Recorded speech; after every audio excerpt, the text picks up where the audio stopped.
ఇవాళ మా ఇంట్లో మజ్జిగ పులుసు అండి. ఇగో ఇంత పెరుగు తీసుకుంటున్నాను. దీన్ని కొంచెం శనగపిండి వేసి చిలుక్కోవాలండి. దీంట్లో వేసి శనగపిండి పసుపు వేసి దీంట్లో చిలుక్కోవాలి. కవ్వంతో చిలకాలండి నీళ్ళు వేసి. అల్లం పచ్చిమిర్చి 4 పచ్చిమిరపకాయలు, అల్లము 3 టమాటా ముక్కలు, 1 క్యారెట్, 1 పచ్చిమిరపకాయ, 2 బెండకాయలు, 1 ములక్కాయ. ఈ ధనియాలు వేయించి మజ్జిగ పులుసులో వేసుకోవాలండి. వేయించేటప్పుడు చూపిస్తా. ఇదిగోండి, ఇక్కడ పసుపు వేసేసి ఇట్లా చిలుక్కోవాలి. చిలుక్కొని దీంట్లోనే ముక్కలు వేసేసుకొని ఉడకబెట్టేసుకుందాం.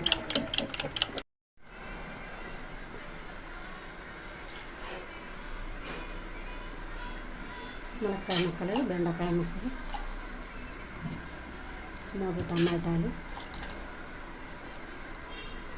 చూపించాలండి. పచ్చిమిరపకాయ ముక్కలు, క్యారెట్ ముక్కలు కూడా వేసేసుకొని, కరివేపాకు కూడా వేసేసుకొని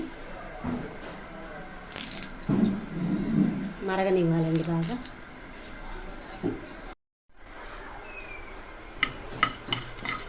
ధనియాలు వేయించుకోండి, దోరగా వేయించుకోవాలి.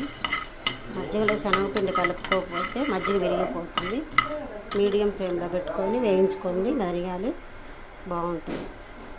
అవి ధనియాలు వేగిపోయినాయి. భలే వాసన వస్తుంది, కమ్మటి వాసన అండి. ధనియాలు, పచ్చిమిరపకాయలు, అల్లము మిక్సీలో వేసేసుకున్నాను. ధనియాలు ఇప్పుడు మిక్సీ పట్టేసుకున్నాం. ఒక చుక్క నీళ్ళు వేసి పట్టేసుకున్నాం. పొడిపోయిన తర్వాత నీళ్ళు వేసుకోవాలి. మజ్జిగ పులుసు తెల్లుతోంది. వేసుకుందాం.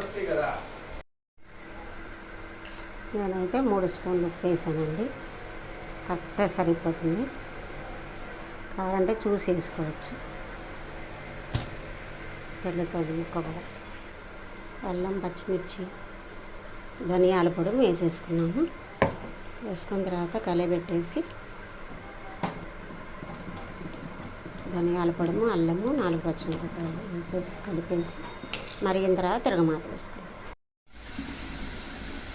తిరగమాత వేసుకున్నామండి. 2 ఎండుమిరపకాయలు, కొంచెం మినపప్పు, 2 మెంతి గింజలు, ఆవాలు, కొంచెం జీలకర్ర. తిరగమాత అయితే వేగిపోయింది. కొంచెం నీళ్ళు వేసుకొని దీంట్లో వేసేసుకున్నాము. కొత్తిమీర అంటే కొత్తిమీర వేసుకోవచ్చండి. మజ్జిగ పులుసు అయితే రెడీ.